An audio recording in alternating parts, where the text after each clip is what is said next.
The B school ഇന്റർനാഷണലിന്റെ പ്രവർത്തനം ജിദ്ദയിൽ ആരംഭിച്ചു. ലോഞ്ചിംഗുമായി ബന്ധപ്പെട്ട് ജിദ്ദയിൽ സംഘടിപ്പിച്ച ബിസിനസ് മീറ്റിൽ 100 കണക്കിന് പേർ പങ്കെടുത്തു. ഫൈസൽ പി സെയ്ദ് ലീഡർഷിപ്പ് ട്രെയിനിങ്ങിന് നേതൃത്വം നൽകി. ബിസിനസ്സുകാർക്കായി കഴിഞ്ഞ 18 വർഷമായി പ്രവർത്തിക്കുന്ന ദ ബി സ്കൂൾ ഇന്റർനാഷണൽ കഴിഞ്ഞ ദിവസമാണ് ജിദ്ദയിൽ ആരംഭിച്ചത്.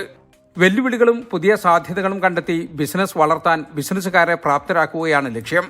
സാധാരണക്കാരായ ബിസിനസ്സുകാരുടെ തിരക്കും സൗകര്യവും കണക്കിലെടുത്താണ് ക്ലാസുകൾ നടക്കുക. ജിദ്ദയിൽ ദ ബി സ്കൂൾ പ്രവർത്തനം ആരംഭിക്കുന്നതിന്റെ ഭാഗമായി സംഘടിപ്പിച്ച ബിസിനസ് മീറ്റിൽ സൗദിയിലെ മലയാളികളായ നിരവധി നിക്ഷേപകർ പങ്കെടുത്തു. ഇന്റർനാഷണൽ ബിസിനസ് ട്രെയിനറും ബി സ്കൂൾ അക്കാദമിക് ഡയറക്ടറും ഡീനുമായ ഫൈസൽ ബി സയ്യിദ് പരിശീലനത്തിന് നേതൃത്വം നൽകി. നിങ്ങൾ ആരെങ്കിലും നിങ്ങളുടെ ബിസിനസ്സിനെ അടുത്ത തലമുറയിലേക്ക് കൊടുക്കാൻ, അതേപോലെ തന്നെ നിങ്ങളുടെ ബിസിനസ്സിനെ ജിദ്ദയിലോ അല്ലെങ്കിൽ റിയാദിലോ ദമാമിലോ നിൽക്കുന്ന ഒരു ബിസിനസ്സിനെ വോൾ സൗദിയിലേക്ക് വ്യാപിപ്പിക്കാൻ, GCCയിലേക്ക് കൊണ്ടുപോകാൻ, ആഫ്രിക്കയിലേക്ക് കൊണ്ടുപോകാൻ ആഗ്രഹിക്കുന്നുണ്ടെങ്കിൽ നിങ്ങളുടെ ബിസിനസ്സിന് സിസ്റ്റം ക്രിയേറ്റ് ചെയ്തിട്ട് നിങ്ങൾ നല്ല ലീഡേഴ്സിനെ ക്രിയേറ്റ് ചെയ്യണം.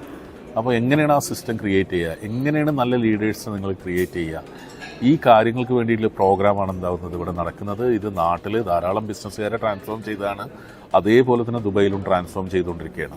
B school founder and executive director Shihabuddin, operations director Akhil Muhad, Ali Abdulla, Saudi ഡയറക്ടർമാരായ നജീബ് മുസ്ലിയാരകത്ത്, മുഹമ്മദ് യൂനിസ് എന്നിവർ സംസാരിച്ചു. അൽഹംറ പലസ്തീൻ റോഡിൽ ജാംസം കൊമേഴ്ഷ്യൽ സെന്ററിന്റെ 5ാമത്തെ നിലയിലാണ് ജിദ്ദയിലെ ഓഫീസ് പ്രവർത്തിക്കുന്നത്. ഏപ്രിൽ പകുതിയോടെ ക്ലാസുകൾ ആരംഭിക്കും. മലയാളികളായ ബിസിനസ്സുകാരെ പരിഗണിച്ച് മലയാളത്തിലായിരിക്കും പരിശീലനം നൽകുകയെന്ന് മാനേജ്മെന്റ് അറിയിച്ചു. ജലീൽ കണ്ണമംഗലം, 24 ജിദ്ദ.